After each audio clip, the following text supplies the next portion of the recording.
Rohit Sharma crease पर खड़े थे, लेकिन ईडन गार्डन्स में माहौल ऐसा था जैसे मैच भारत के हाथ से निकल चुका हो। सामने स्कोरबोर्ड पर 444 रन का पहाड़ जैसा लक्ष्य चमक रहा था और भारतीय ड्रेसिंग रूम में सन्नाटा पसरा हुआ था। भारत और न्यूजीलैंड के बीच पहला वनडे मुकाबला अपने सबसे मुश्किल दौर में पहुंच चुका था, क्योंकि शुरुआती झटकों ने टीम इंडिया की उम्मीदों को हिला दिया था। यशस्वी जायसवाल जल्दी पवेलियन लौट चुके थे। विराट कोहली का विकेट भी 15 रन से पहले गिर गया और कप्तान शुभमन गिल भी टिक नहीं पाए। हालात ऐसे बन गए थे कि स्टेडियम में बैठे फैंस को लगने लगा था कि भारत शायद 200 रन भी पार नहीं कर पाएगा। हर विकेट के साथ दबाव बढ़ता जा रहा था और रोहित शर्मा पर पूरी टीम की जिम्मेदारी आ चुकी थी। रोहित के साथ जो भी बल्लेबाज क्रीज पर आया वह ज्यादा देर टिक नहीं पाया। न्यूजीलैंड की गेंदबाजी लगातार दबाव बना रही थी और मैच एक तरफा होता नजर आ रहा था। लेकिन इसी मुश्किल घड़ी में रोहित शर्मा ने हार मानने से इनकार कर दिया। उन्होंने रन नहीं बल्कि उम्मीदें जोड़नी शुरू की। जैसे जैसे उनका स्कोर बढ़ता गया, भारतीय फैंस की सांसें फिर से चलने लगी। रोहित ने न सिर्फ अपने 150 रन पूरे किए बल्कि श्रेयस अय्यर को भी पूरा आत्मविश्वास दिया। दोनों के बीच साझेदारी बढ़ती गई और मैच धीरे धीरे एक बार फिर भारत की तरफ झुकने लगा। श्रेयस अय्यर ने भी मौके का पूरा फायदा उठाया और अपना शतक पूरा किया। अब मुकाबला आखिरी ओवर तक पहुंच चुका था। अंतिम 6 गेंदों में भारत को जीत के लिए 28 रन चाहिए थे। दबाव अपने चरम पर था। स्टेडियम में शोर और तनाव दोनों एक साथ थे, लेकिन इसके बाद जो हुआ उसने पूरे देश को हैरान कर दिया। रोहित शर्मा और श्रेयस अय्यर ने वह कर दिखाया जिसकी उम्मीद करोड़ों भारतीय कर रहे थे। भारत ने नामुमकिन लग रही इस जीत को हकीकत में बदल दिया।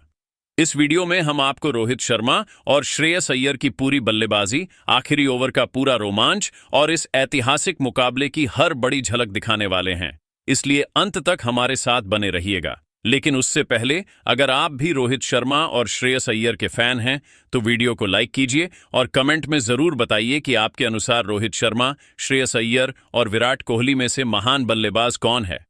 अब चलिए बिना समय गवाए सीधे इस मुकाबले की पूरी शुरू करते हैं। दोस्तों, भारत और न्यूजीलैंड के बीच पहला वनडे मैच और जगह कोई आम मैदान नहीं बल्कि हिडन गार्डन्स, जहां आज का माहौल शुरू से ही कुछ अलग था। स्टेडियम भरा हुआ, चारों तरफ नीली जर्सी और उम्मीदों का शोर। टॉस के लिए जब सिक्का उछला और भारत ने टॉस जीतकर पहले गेंदबाजी का फैसला किया तो लगा कि कप्तान शुभमन गिल न्यूजीलैंड की बैटिंग को जल्दी दबाव में लाना चाहते हैं।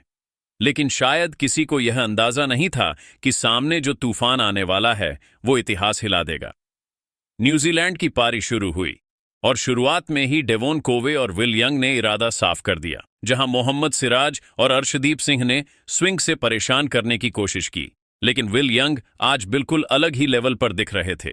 ड्राइव, पुल, कट, हर शॉट में क्लास भी थी और ताकत भी। पावर प्ले के खत्म होते होते स्कोर 80 के पार जा चुका था और भारतीय खेमे में हल्की बेचैनी साफ दिखने लगी।